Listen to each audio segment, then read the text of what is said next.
We've got hard proof that bananas are not bad luck.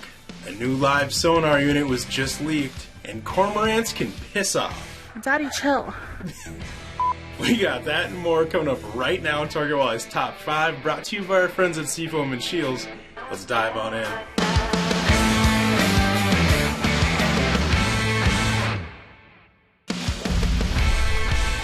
Don't blame the bananas. Stop blaming bananas for your lack of fishing skills. Because that whole bananas are bad luck myth has officially been debunked. Busted. And it is some seriously high caliber documentation because it's coming from Walleye Tournament Pro Tom Wynn.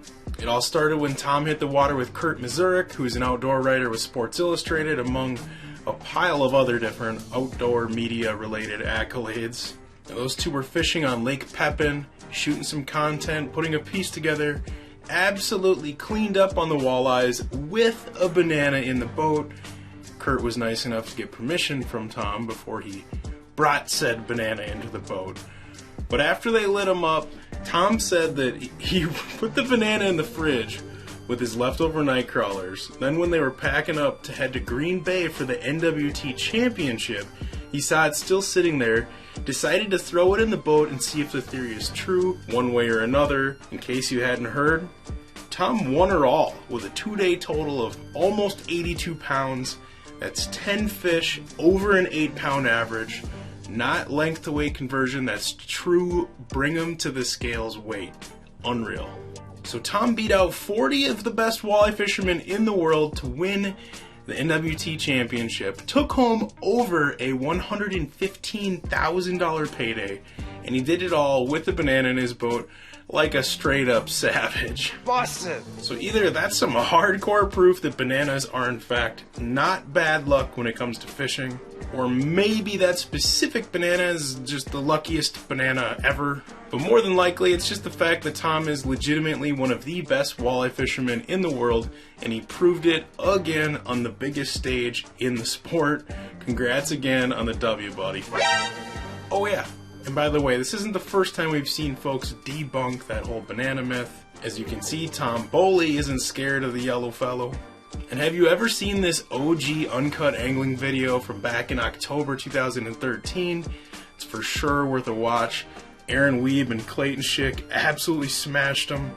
And I love how if you watch the video, they somehow never once mention the fact that there's hundreds of bananas in the boat while they're doing it. These are the fishermen your math teacher warned you about.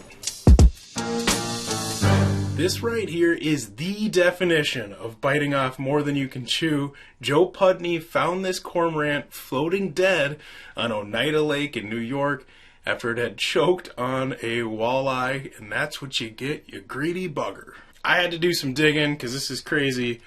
Just last year, it's estimated that cormorants consumed roughly 48 tons of fish. Bruh. This is just out of Oneida Lake in New York. 48 tons, that's roughly 100,000 pounds per year. Of course, that's not all walleyes. But there's been a couple of diet studies done over these last 5-6 years, and it was found that of that 48 tons of fish, 18 to 30% of that diet was made up of walleyes. The bulk of it was perch, though. 18 to 30% of 48 tons is a lot of walleyes, though. But getting rid of the birds is easier said than done because they're actually restricted by the Federal Migratory Bird Treaty Act, so they can't be offed. Oh! Oh! Oh! Instead, the New York State DEC runs a non-lethal cormorant hazing program on Oneida with their goal of keeping the resident population at or under 100 birds.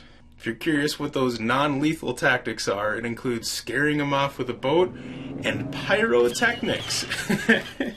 So somebody is getting paid to drive around in a boat shooting off fireworks in the bird's direction 3 times a week all summer long, and I think I know just the guy for the job. Are you nuts, dude?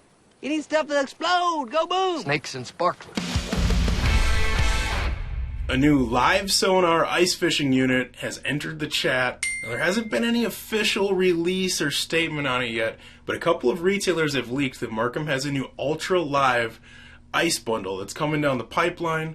potentially this fall. I mean, any day by the sounds of it now. And before I go any farther, I know these are going to be blurry, low-res images, but it's all we have to work with for now, so just bear with me, you'll get the idea.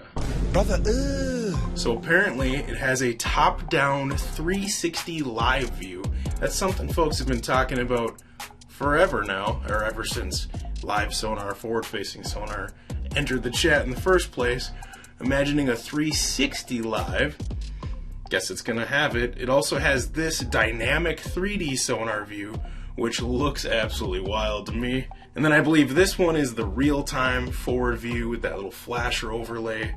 A few other specs I was able to dig up so far. It's gonna have a 10-inch screen with an HDMI out, which means you could hook up an external screen recorder or run an HDMI cable to your big screen TV in your wheelhouse so that everybody gets to enjoy it, not just you. It also has a wireless panner instead of a pole, so you don't have to even get up to move which direction you're looking, or bend down, or depends, I guess, if you're outside hole hopping or if you're in a fish house.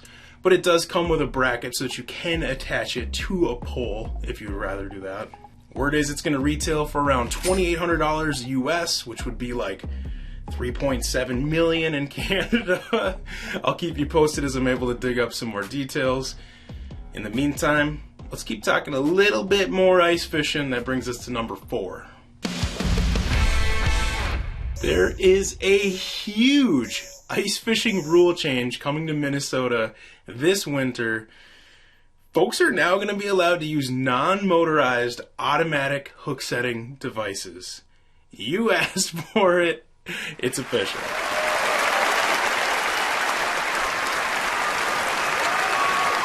This is something that we've all been asking for years in Minnesota. Basically, it can function like a normal tip-up or dead stick or set line, except for when a fish bites, it automatically triggers the hook set on the rod. Basically, think of it like a mouse trap, right? Sets that hook for you, and one of the big advantages of that is you miss less fish, but you're going to get way less gut-hooked fish. When I've used these devices in other states around the area, it seems like they're almost always hooked just in the lip, because the second that they pull on that line, it trips the trigger, snaps the rod up in the air, boom, pinned, versus them sitting there chewing it, swallowing on it, being gut-hooked and they're bleeding before you even pull them up out of the hole. Pretty hard to release a gut-hooked fish. And bonus points for getting to fight that fish with a rod and reel after the hook set versus trying to pull them in hand over hand on a tip-up, because we all know how many fish we land doing that. It seems like they are either absolutely gut-hooked, and basically you're forced to keep it, it's dead, or you just flat out miss them every single time. There's like no in between. So if you're in Minnesota, you're for sure going to want to add some jaw jackers or clam predator tip-ups to your ice fishing arsenal before things lock up. But man, it's been like 87 degrees these last couple days, so enough ice for today. Let's move on to number 5. How's this for a Yellar belly caught by Jeff Gussie Gustafson, that bass head himself? He was fishing on Lake of the Woods way up there in Whitefish Bay when he caught it. He was chucking a Northland fishing tackle, Smeltonator jig paired up with a Z-Man jerk shads, of course. Dude's deadly with those. Gussie said that there was a bunch of big smallmouth sitting on a deeper boulder, and he was just swimming that minnow about 5 feet above him when this thing raced up and cracked it. He said it raced and it beat out the smallmouth to get to that bait first. And awarding Gussie with a golden photo opportunity. Now, most bass pros wouldn't know what to do with one if they caught it, but Gussie, the Canadian snow leopard himself, that dude is deadly with the jerk shads. He's a multi-species hammer. I would love to see what would happen if he ever crossed over into the walleye tournament side of things.